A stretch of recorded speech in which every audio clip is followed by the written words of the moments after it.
Saudara-saudara sekalian yang kekasih di dalam Tuhan, kita tahu bahwa dunia ini tidak lama lagi akan berakhir, dan kita segera akan melihat kedatangan Yesus yang kedua kali. Di dalam Matius 16 ayat 27 berkata, "Sebab anak manusia datang dalam kemuliaan Bapanya, diiringi malaikat-malaikatnya."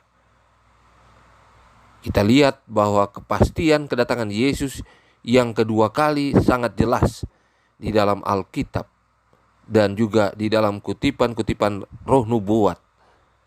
Dalam Yohanes pasal 14 ayat 1-3, ini adalah ayat yang sangat terkenal di kalangan umat Kristen, yang menunjukkan bahwa Yesus sekarang sementara berada di surga.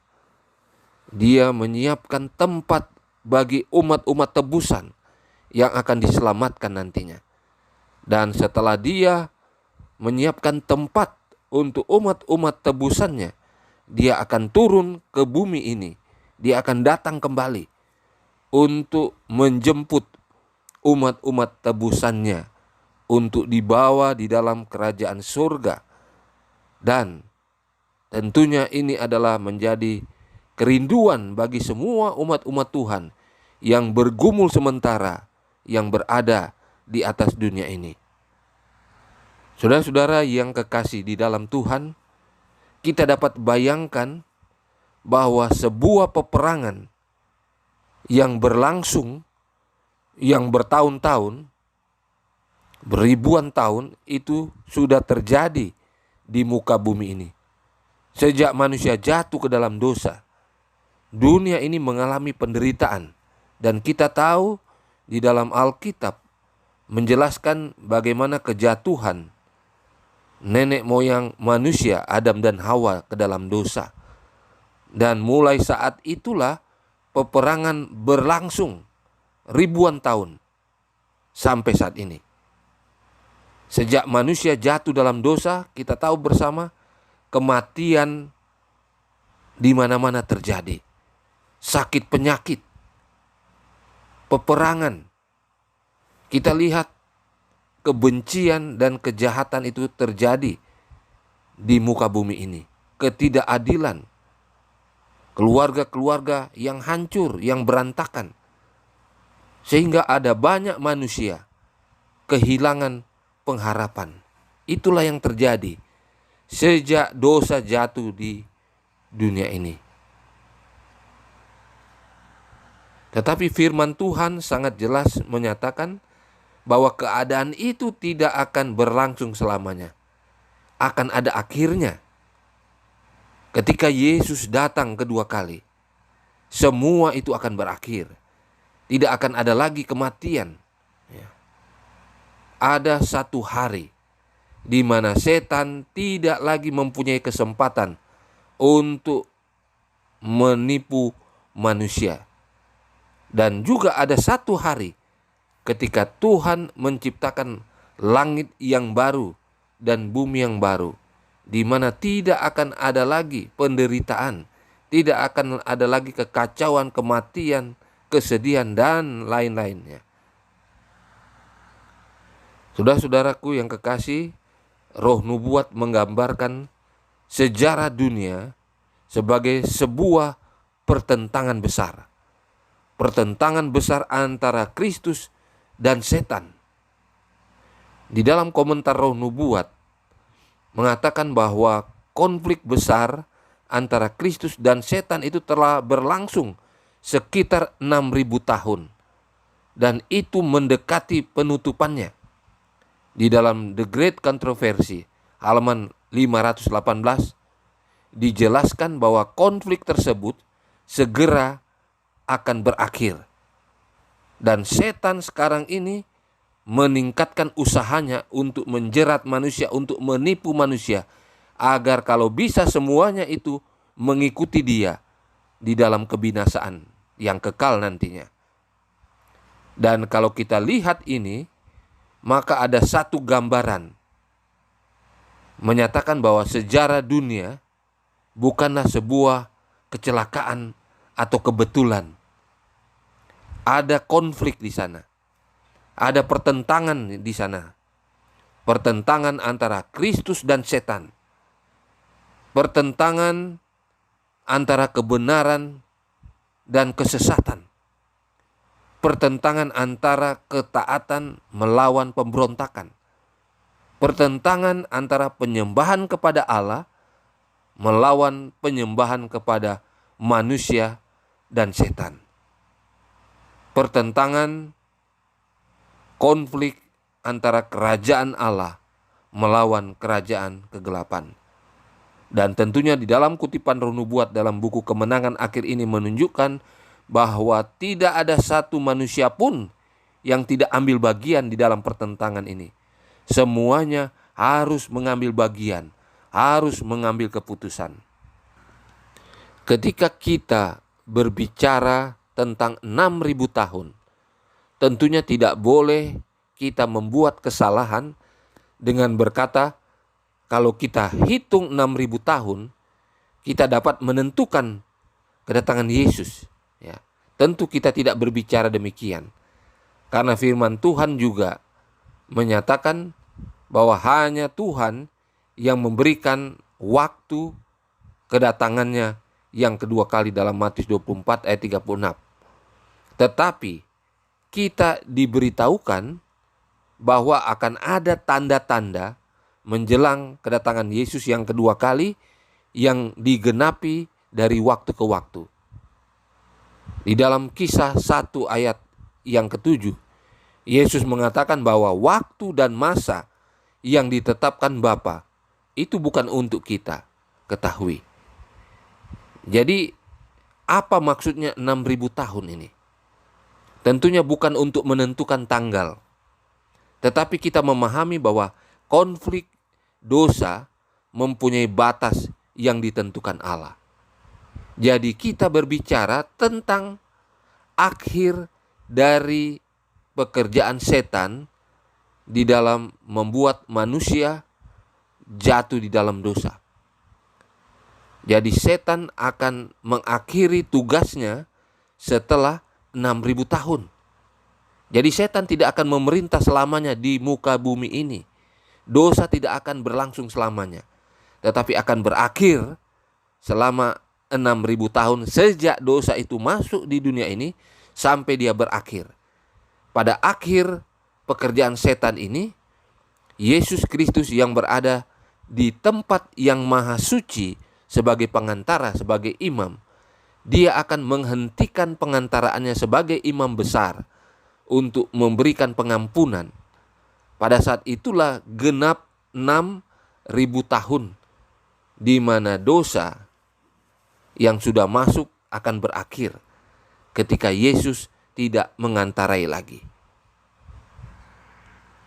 Di dalam buku Kemenangan Akhir atau The Great Controversy halaman 656 dan 659 mengatakan pekerjaan pemberontakan setan itu dibatasi 6.000 tahun.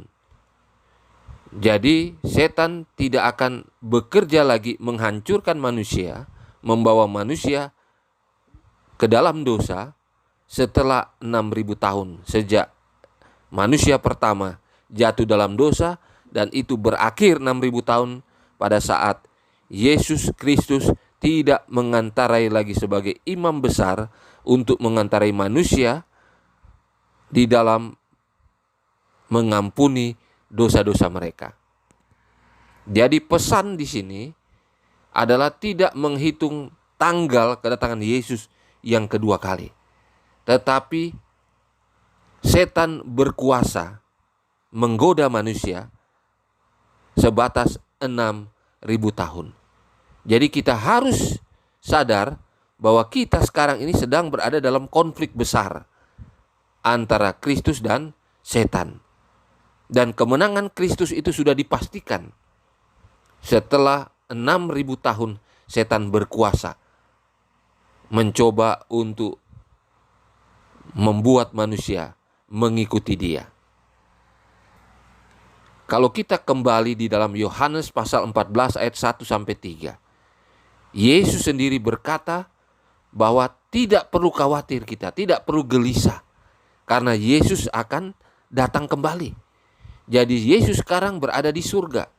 Dia menyiapkan tempat bagi semua orang-orang yang akan ditebusnya, yang akan diselamatkan.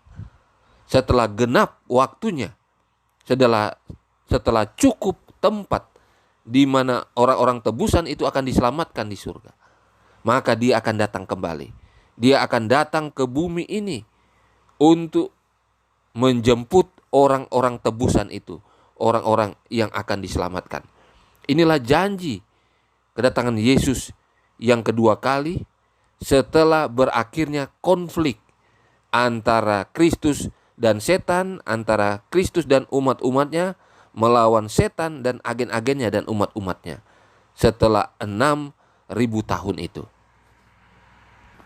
Di dalam Alkitab, di dalam buku Wahyu pasal 20 ayat 1 sampai 3 menggambarkan bahwa setan akan dibelenggu selama 1.000 tahun. Ya. Pertanyaannya, apakah setan benar-benar diikat dengan rantai besi dan sebagainya? Tentu ini bukanlah pengertian yang literal. Karena keadaan bumi setelah kedatangan Kristus membuat setan tidak punya lagi manusia yang dapat dia tipu. Jadi setan selama 1.000 tahun dirantai, artinya tidak ada manusia lagi yang digodanya. Dan dia akan merenungkan selama 1.000 tahun ini pekerjaan yang dia telah lakukan selama 6.000 tahun dia berada di dunia. Karena orang-orang benar, orang-orang tebusan itu sudah bersama dengan Kristus di dalam kerajaan surga. Dan selama 1.000 tahun terjadilah penghakiman yang berlangsung di surga untuk orang-orang yang jahat dan juga setan bersama malaikat-malaikatnya.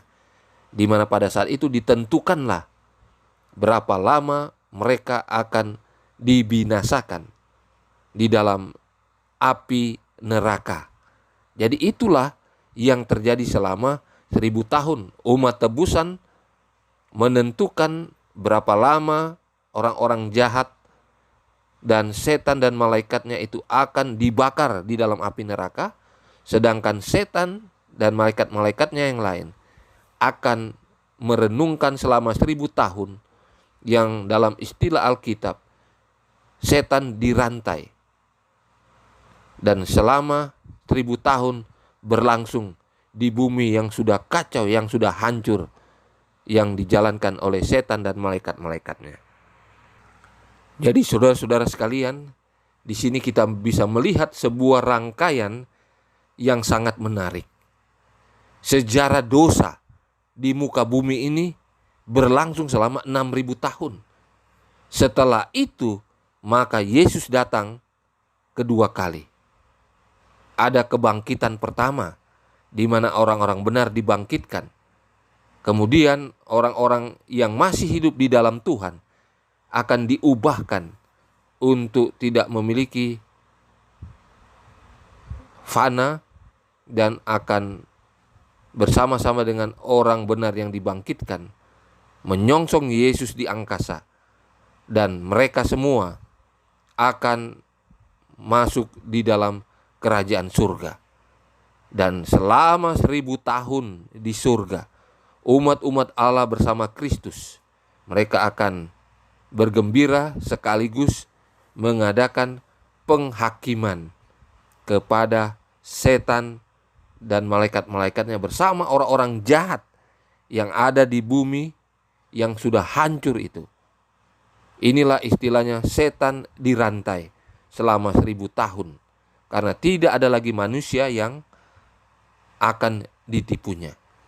Dan tentunya setelah berakhir 1.000 tahun, maka orang-orang jahat itu akan dibangkitkan. Setan kembali menyesatkan orang-orang yang ada, ya, untuk menunjukkan bahwa mereka itu di pihak yang benar. Tetapi itulah penghakiman terakhir. Setelah Yesus dan umat-umat Tuhan dengan kota Allah Yerusalem yang baru itu turun dari surga, tidak menjejakkan kaki di muka bumi ini, maka pada saat itulah setan akan dibinasakan dengan orang-orang yang mengikuti dia. Dosa dan setan dibinasakan lewat api neraka yang ada. Dan pada saat itulah bumi yang baru itu akan muncul. Setelah api ini membinasakan setan dan malaikatnya dan juga orang-orang yang mengikutinya, bersama dengan itu maka bumi ini juga diperbaharui dengan api yang membakar orang-orang jahat dan setan itu. Inilah yang terjadi, saudara-saudara sekalian, di akhir dari milenium 1000 tahun itu. Di dalam Wahyu pasal 20 ayat 9 dan ayat 10 mengatakan, setelah 1000 tahun maka orang-orang yang jahat itu dibangkitkan bersama dengan setan. Mereka akan mengepung perkemahan tentara orang-orang kudus. Artinya Yerusalem itu akan dikepung, seolah-olah mereka akan merebut untuk menjadikan tempat mereka. Tetapi dari langit akan turun api yang menghanguskan mereka semua. Dan setan masuk di dalam lautan api, api neraka, bersama orang-orang jahat yang mendampinginya. Dan inilah yang mengakhiri konflik yang ada di bumi ini. Setelah itu, maka bumi ini akan diperbaharui, di mana akan menjadi tempat tinggal orang-orang tebusan, dan juga Yerusalem baru akan turun ke bumi ini, menjadi tempat tinggal kekal umat-umat tebusan bersama Kristus tentunya. Saudara-saudara sekalian, ini adalah salah satu kabar terbesar di dalam firman Tuhan dalam Injil. Setan mungkin terlihatnya seperti memiliki kekuatan yang besar. Setan kelihatannya saat-saat ini menang menghadapi konflik itu. Setan mungkin menyebabkan dunia ini semakin kacau, semakin hancur. Tetapi jangan lupa, kemenangan setan hanya sementara. Tulisan Roh Nubuat dalam The Great Controversy halaman 673 menyatakan pekerjaan penghancuran setan akhirnya akan berakhir.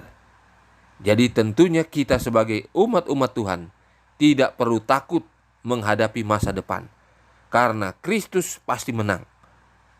Umat-umat tebusan pasti menang. Yang harus dilakukan oleh kita sekarang ini adalah, apakah kita siap ketika Yesus datang kedua kali? 2 Petrus 3 ayat 11-12 mengatakan, betapa suci dan salehnya kita harus hidup di dalam kesalehan kita, dalam pengabdian kita kepada Tuhan. Semua yang menantikan dan mempercepat kedatangan Kristus yang kedua kali. Saudara-saudaraku, menanti kedatangan Yesus harus menghasilkan kehidupan yang berbeda. Bukan sekedar pengetahuan saja. Bukan hanya nubuatan-nubuatan. Bukan hanya tentang Daniel dan Wahyu yang kita ketahui. Bukan hanya mengetahui tentang 6.000 tahun itu. Tetapi yang terpenting dari semuanya adalah bagaimana karakter yang diserahkan kepada Kristus itu yang kita miliki. Bagaimana karakter itu dapat menjadi sempurna seperti karakter Kristus dari waktu ke waktu. Inilah yang terpenting dari semuanya. Kiranya Tuhan akan memberkati kita. Amin.